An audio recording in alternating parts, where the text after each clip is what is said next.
on Supersport. You think you've seen it all?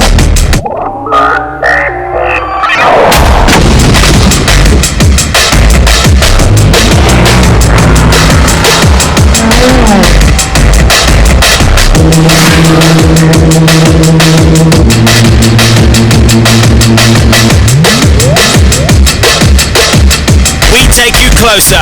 The Dakar Rally highlights. See it like never before with Supersport, your world of champions.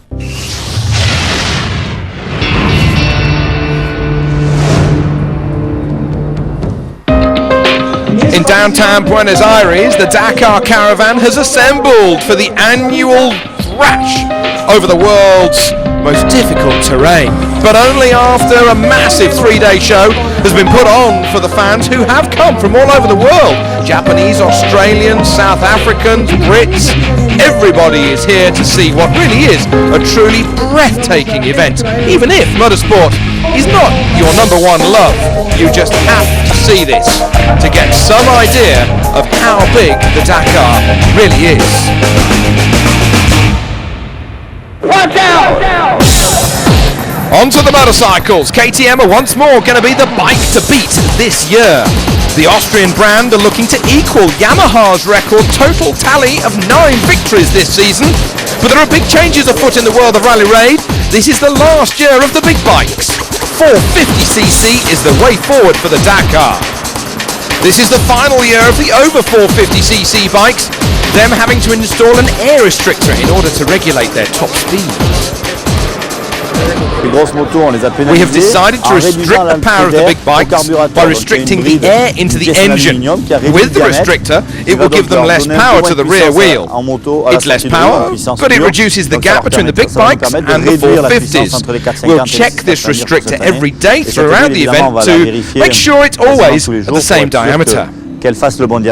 We were really worried because we thought it would be impossible to be competitive with this restrictor, but the guys back at KTM have worked on it, and now I feel very confident because our bike is now competitive.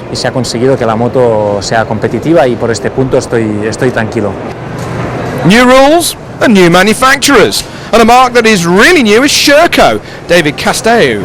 Now, not only a rider, but the team manager too. He says they had to change the rules to get the new manufacturers. And this year we have Sherco, Aprilia, BMW and Yamaha. And I think the fans watching on TV will enjoy seeing many changes for the places.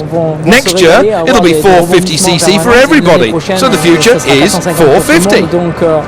L'avenir, c'est vraiment la 450. Castello had terrible luck last year with a puncture on the very first stage, dropping him time, only for a terrible bee sting to hamper him later on. Let's hope his luck is better in 2010. Aprilia are here too with their all-new 450cc V-twin. They're committed for the next 3 years. Chilean hero Francisco Lopez heading the Italian factory's charge. He's going to be one to watch over the top of the Andes. Yamaha once more have David Frétigné spearheading their effort. The super-fast Frenchman already having won stages aboard the Svelte Semi-Works effort machine. I've always done the Dakar on this kind of bike, and everyone says I have a huge advantage on it. It's true that I know the bike, but the rally is so long that I start with the spirit inside me to really give my maximum.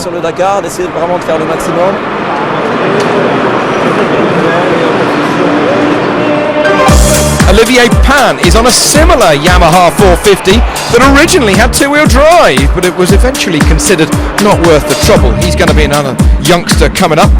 Portugal's Helder Rodriguez has won Dakar stages before. This time, he's also on a Yamaha. BMW have won the Dakar 6 times before, but this time Paulo Gonçalves is on the lead privateer BMW. The German brand won in the early days of the event and then in the 2000s with Richard Sankt.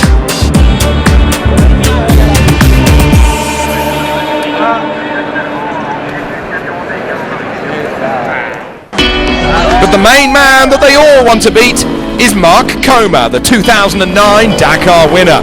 He knows he's got competition from Cyril Desprez as the youngsters are coming through the ranks as well. So the amiable Spaniard has never been far from two wheels all year. Here, training up in the mountains above his beloved Barcelona. Vamos a sufrir mucho. We're going to suffer, especially in Argentina and Chile, with this air restrictor. We're going to suffer with the heat and the altitude. There is less air up in the mountains, and this air is going to be further thinned out by the heat. It's obviously going to be harder and harder the higher we go. Va a complicar seguramente todavía más que nuestra moto pueda rendir a un nivel alto. Coma's teammates are fellow Spaniard Jordi Villadoms and Dutchman Henk Knoyman.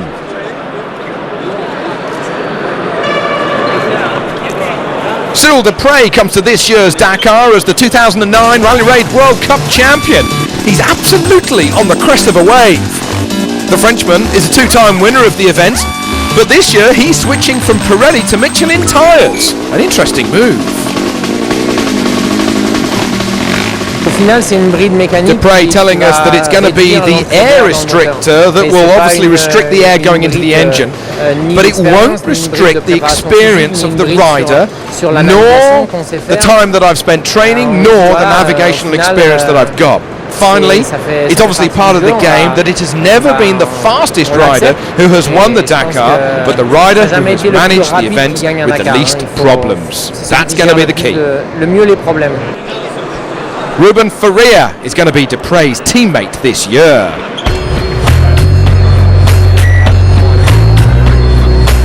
Jonas Street carries the hopes of the USA. He led the rally last year but was hampered by a lingering wrist injury that he's had operated on. He's going to be strong with Team Pan Am. The man in green, as always, Palander's Oliver Setter, is again flying the flag for Norway. Reigning champion in the quad class, Josef Maciek has a new Yamaha quad with a V-twin 900cc TDM engine. He's built it for reliability rather than out-and-out speed. Marcus Petronelli was second last year, and he has extra special support. He's got his brother as his teammate. 500,000 people experienced the Dakar when it got underway on New Year's Day, but for the hardcore motorsport fans, some were lucky enough to get right up close and very personal to get a feeling of what it's exactly all about. Scrutineering has taken 3 days here in Buenos Aires with 184 bikes, 138 cars, 50 trucks with 39 different nationalities. The first of the big hitters to come through the technical inspection were the reigning champions Volkswagen. They have a 5-car team entry with a 2.5-litre diesel-powered Race Touareg 2. They brilliantly were victorious last year with Janil de Villiers taking the spoils, but it was a close-run thing after Carlos Sainz spectacularly crashed whilst challenging for the lead. The two-time World Rally Champion has just got one more goal in his career, and that is to win the biggest rally of them all. This year he's got a new co-driver, Lucas Cruz, replacing Michel Perrin. Catching up with Sainz, he says this year we did 2 rallies together and we did well. We won in Brazil and on the Silk Way rally as well. But Michel and Lucas are 2 great co-drivers. What's good with the Dakar is each day is a new adventure, and you cannot say what will happen the next day. It is absolutely the unknown.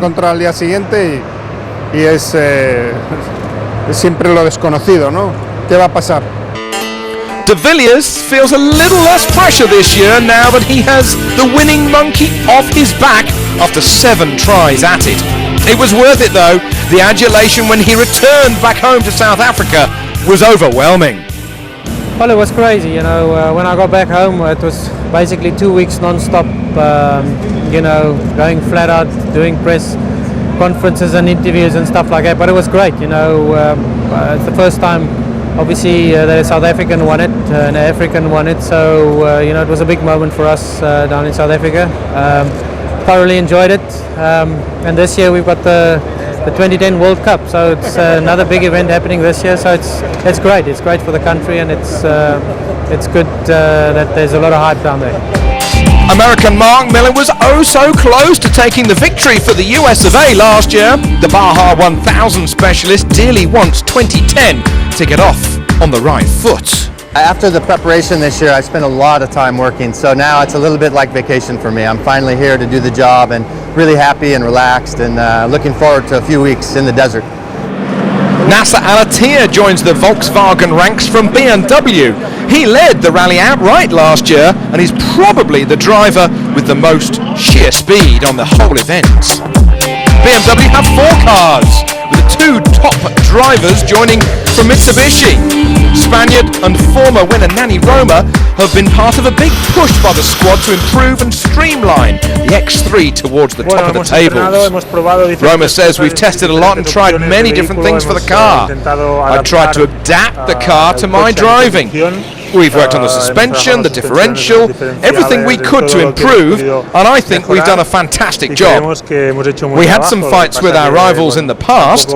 We don't know exactly though where our level is at the moment against them, but we're very confident. No sabemos a dónde estamos, pero bueno, estamos confiados, creo que hemos trabajado bien y con muchas ganas. Stefan Pederhansel makes BMW squad a real threat to Volkswagen this year. He says the engine is very strong, but we've worked on the suspension and the traction to have a good balance between the front and the rear differential. A lot of work on those 2 areas has left the car having improved very well indeed. The tests we did were good, so we're confident. Les essais qu'on a fait se sont bien passés et aussi les courses qu'on a fait se sont bien passées, donc on est assez confiant. Rapid Russian Leonard Novinsky backs them up, having recovered from a big crash in Morocco this year, while young gun from France, Gerland Shishirit, is yet another potential stage victor on this year's Dakar.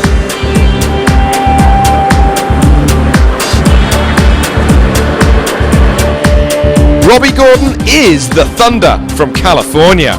His monster Hummer takes centre stage. It is an absolute crowd stopper. Well, if you see my Hummer, the big Hummer is not big anymore. It keeps getting smaller and smaller and smaller. I think, we built a car that basically fits on the tracks of the Volkswagen and the Mitsubishi. Before, we were always wider. Last year, we narrowed it up. This year, we narrowed it up a little bit more. I would say we're probably track for track on those guys. Well, obviously, our expectation is to try to win the rally. Mitsubishi has been reborn under the JMB Stradale banner. The official Japanese squad withdrew from rallying after last year's event. Team owner Nicolas Misla, he drives. Who could believe, he says, 2 months ago that we'd be here? There were some problems for Mitsubishi as a manufacturer, and they then decided to quit. So then, it was an opportunity for us to take the reins of the team only at the end of October. Our target being to get 5 cars here in the rally. Of course, we're a little penalised by the engine. We've lost some power to the others, about 40 horsepower, but we've got a lower budget. I think that we'll be good outsiders, and if the others make some small mistakes, we'll be there. But keep your eye on young Orlando Terranova, the hero of Argentina in this year's rally. Last year, Alistair McRae debuted the McRae Enduro. This year, they've returned with a tiny rear-wheel drive single-seater that has a 1-litre Yamaha snowmobile engine in it. Jürgen van der Gerberg and Tom Coronel at the lineup. Everyone has embraced the Dakar here in Argentina. Youngsters getting into the swing of things with the slot cars. Who knows if there is a budding, brand new Dakar champion in the making. Remember that face. Onto the truck class. It's going to be the Kamaz squad who are once more going to be the team to beat with the big heavy hitters on this year's Dakar. They've won it 8 times in total, but again it's going to be a battle between the 2 teammates in the Kamaz squad. Who's going to come out on top? Former winner Alice Laprace is going to challenge the Kamaz team with his Czech run Tatra. He says, I really love South America. I have a lot of expectations for this rally. We did a lot of testing to prepare for the crossing of the desert stages. The Atacama, it really is the most beautiful desert I've ever seen. We'll see what we can do when we get there, but in the meantime, it's a really great place to be here in Argentina. Last year's winner, Firdous Kabirov, was just under 4 minutes ahead of his fellow Kamaz driver Vladimir Chagin, and all of that after nearly 50 hours of racing.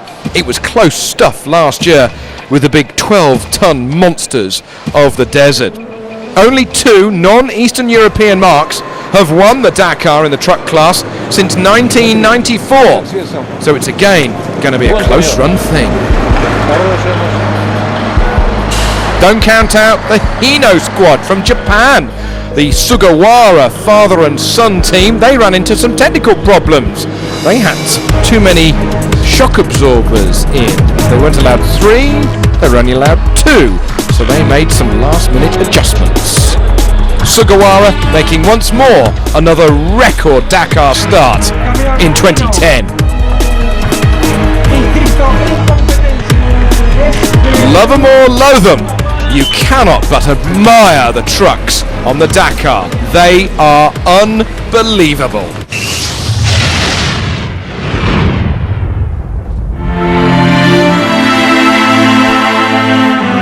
Stage 1 is going to be taking place tomorrow, moving on from Colón and up to Córdoba, a long road section before the 251 timed kilometers in the middle. It's going to be the first of 14 stages and the entree to the magical, the stunning event that is the Dakar.